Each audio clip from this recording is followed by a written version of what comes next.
girl of yours? You know you're not supposed to be in town with her. She needs help. Well, I'll see to it Doc Steelbender comes take a look at her.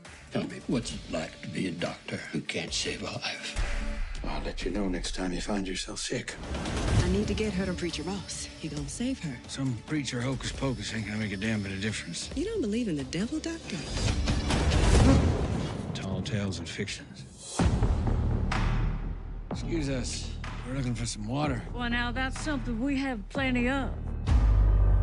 They were after you, girl. Why would they be after her? This child carries in her all that is wicked. We gotta go. He took her. He took her. I shall release her through the righteous power of these hands. No! I understand trying all you can to save what's yours. Ain't no running from it, is it? There is such evil in this world. Not particularly one for evil.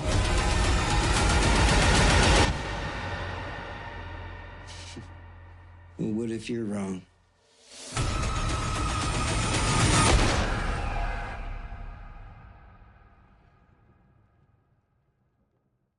Ladies and gentlemen, boys and girls, children of all ages, we're so happy to have with us here to talk about her new release, Killing Faith. The wonderful, the talented, the beautiful DeWanda Wise. Hello, DeWanda. Hi, William. It's my pleasure to be here to talk with you today. I watched the movie this morning and you were phenomenal in this movie. Thank you. Appreciate that. I wanted to ask you about the setting. Westerns are often very similar in setting and very similar in their delivery, but the Wild West post Civil War is a very interesting and different place than so is the South and so is the North. Can you talk about being a part of the production and being able to set the scene with Ned and with Guy and with everybody going on here and how that felt?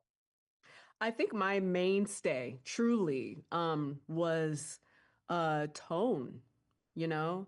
I think it was you already have this element of being and moving through the Wild West, but then you have this added level of, being a newly freed Black woman. So I think I was mindful of the danger of being a woman. I was mindful of the fact that she could be re-enslaved at any moment. I think Ned did an extraordinary job of writing a script that made sense. Like often you get into these conversations about like, oh, white savior, but historically in the context of this film and this story, Sarah needed a white man. You know what I mean? She needed a white man. Sometimes you need the linebacker, and Guy did an extraordinary job of also being mindful of that construct and really making sure that character was a human being, that he had his faults and his foils, that he was really struggling himself. Overall, it's a film in a landscape without easy answers and this sort of sense of you just don't know what's going to happen, full of characters who mirror that landscape. I'm so glad you brought up the humanity of Guy's character, Bender, but also the humanity of Sarah. She's a flawed woman, and that's obvious in the third act. I won't say anything about what happens, but it's clear that she's a flawed woman who's still dealing with a lot of the things that caused her to be in the position that she's in. Can you talk about having to channel that into that character and bring in the humanity where otherwise there's a clear good and bad within her? Yeah, I think I just gravitate towards characters that I recognize as fully human, who are strong when they are required to be strong, but that's not the totality of their personality, and who share the same weaknesses and doubts and questioning and insecurities and fears that I have. And I found all of that with Sarah. I found her to be enormously witty and obviously resourceful. She's a woman who knows her way around horses and how to travel and how to survive in the Wild West. But she's also in this kind of terrain with her daughter where she's in over her head and she doesn't quite know what to do. And she's really seeking support and guidance. I think we've all been there. Trust me, with children, we've all been there. I have to say, I love a lot of your work. I mean, this is not your first time in the Western genre. You were in The Harder They Fall, which is a great Western, directed by James Samuel. But I actually really love Someone Great as well. That's a fantastic romantic comedy. I'm a romantic comedy guy. So Thank you. can you talk about how you pick projects? Because I mean, obviously, there's something here besides that script that you mentioned earlier that attracted you to this and keeps attracting you to really good projects. Yeah. I always go, one, what haven't I done? I also play this game of, what is most necessary. There's a lot of spaces that have just been like done, like stories that have been told, spaces that have been occupied. And so I think naturally I kind of gravitate towards things that I haven't necessarily seen or things that I haven't seen, a ton of. So that's a big part of my process. And actors talk about this all the time, but really, careers are more constructed by what you say no to, where, you'll do something like a Someone Great, and then afterwards you'll get like 50, offers for like subpar, you know, rom-coms, and you're like, no, or you'll just like the same character, but like not as good. So you just have to say no, and make space for the things that are really in alignment. Yeah, I mean, it's hard to find a script as good as that one in a rom Oh, com space. You know what I mean? big time. She really Like, set I'm the bar. sure. Hmm. Yeah, that's what's interesting about that is like, and I love that you said that because so often there are so many movies that are so similar and so akin to one another. But yeah, this doesn't feel like any Western, and I've seen them all. My Yeah. grandfather is obsessed with Westerns. That's how I got here. My man, my late Uncle John Martin, who's also my godfather, loved Westerns. My Uncle Kiwi will be here opening night. He loves Westerns. But I just kind of grew up on like golden, era of Hollywood movies. I would watch the Western, when Saturday morning cartoons in the 90s, it would like hit noon and suddenly it would be like a Western. I'd Girl, watch you it. you talking to the right guy here, okay? You know what I That mean? is Like, exactly how it was. Yeah. I'd be there. You'd be done watching your back-to-back cartoon bangers, and then but actually what happened for me was I would turn the channel. This is how I ended up in this space. I would turn the channel to Ebert and Roper at the movies, Yes, or big time. Cisco and Ebert at the movies in Yes, the 90s, and I'm like, absolutely. how do they talk about movies like art? And that always Yeah, intrigued me. Like, I never thought about movies as an art till I got a little bit older, but I always come back to that, and I think that's so interesting that you said that, because you're right. Westerns are embedded, especially in the old heads uh of the world, in their memories and in their entire existence. absolutely. It's a huge part. I mean, and I'm from Maryland. I'm a rural girl. So yeah, it was just like seeing your life reflected, seeing people ride horses and, know their neighbors and have to rely on them and all that. It's like um there's something very Americana about it. So and I do love that it's a callback to a different type of America. Now, I wouldn't say it was a better America altogether, but it was a different America. It was a different America, Uh, yes. I want to pose a question to you that I give every guest, especially when it's the first time that I ever get to talk to them. And sadly, this is the first time I've gotten to talk to you. Hopefully, not the last. Not the less. Um, when if you had two movies to watch for the rest of your life, what two would you pick and why? And I'm so Ooh, sorry. that's a terrible question. I know that's why I ask it. Okay. Well, I will give the one that is like the absolute truth, because I always call it my babysitter. It's the movie that raised me. I've seen it so many times. I could probably quote the entire thing. Is Coming to America. Oh, hell yes. That was my babysitter. Yes. Um, Truly my babysitter growing up. So every weekend. And then probably His Girl Friday. Oh, great pick. Oh, I mean, the dialogue's insane. so snappy. We need more of that. We need more of that writing. I think, you where know what I it's think it snappy dialogue. was? I think there was more audience trust. There wasn't this condescension that's like, oh, people, there was no conversation like, oh, people's attention spans, or they're not going to get it, or there was just more constructing the work that you wanted to make, and then knowing that the audience was going to like be able to keep up.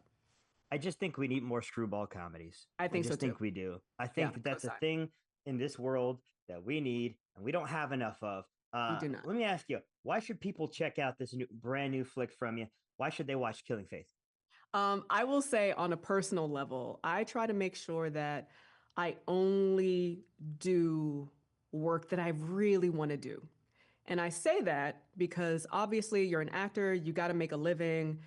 Sometimes actors take jobs and tell stories that they don't necessarily believe in. Everything I do, everything I do, I love deeply. And, you know, I fully commit. And I had the privilege of working with other actors who were also very fully present and involved and invested in this story. And I just read it on the page, and I remember reading it for the first time and just being truly blown away.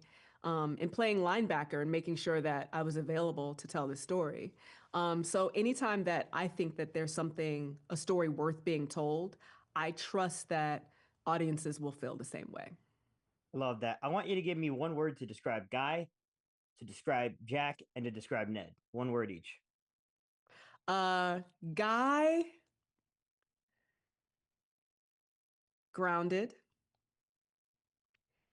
Jack, buoyant. Ned,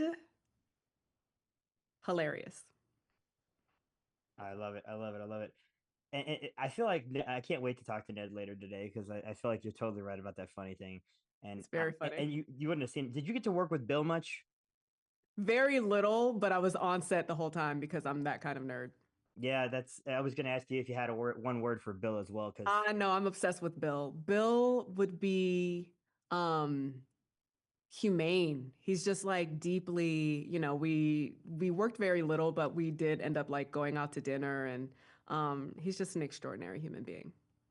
I love that because when you have a guy who's a legend, as Bill Pullman rightfully is, Legend. oftentimes sometimes it can go off the rails. And I'm glad to hear that he is just a normal guy, just like Oh my anybody else. I gosh. mean, What a gift. he just so happens to be really talented actor who also has a really talented son who's also an actor, and it's basically royalty at this point. Isn't it Uh, wild?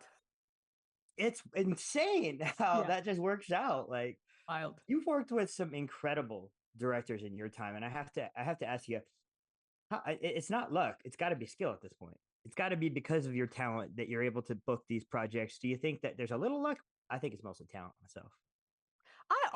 I never undermine luck, you know?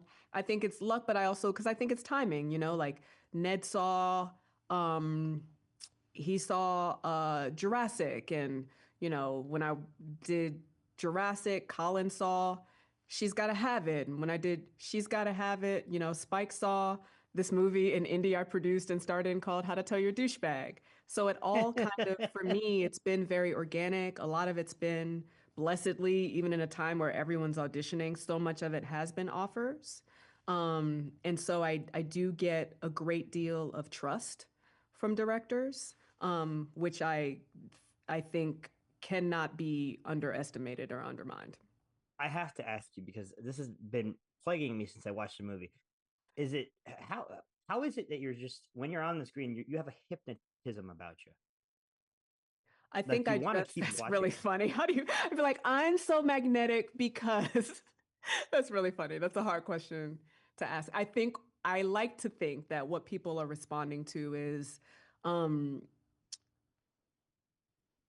if I'm if I'm there, I'm actually feeling and believing whatever is happening. Like I've worked with actors who act. I do. I've worked with actors who act. I've worked with actors who are super preoccupied with like form and how something looks. I like to believe in my naivety that audiences respond to my work because I do my best to make sure that I am enormously present and telling the truth for all of I my love that. characters. I love that. And that honesty really comes out on the screen, especially here with the character that, you know, doesn't come off disingenuous in the least bit. Flawed, but not Yeah. disingenuous. Yeah. Thank you so much. I mean, I don't have a lot of time left, so I just wanted to thank you so much for your time today, DeWanda. And I enjoyed I loved the movie. I loved your performance in the film. I thought you were, like I said, hypnotizing, brilliant. And it's great to see you in these projects, and I can't wait to see you do even more. Thank you Thank so you so much. much. Yeah. Appreciate your time.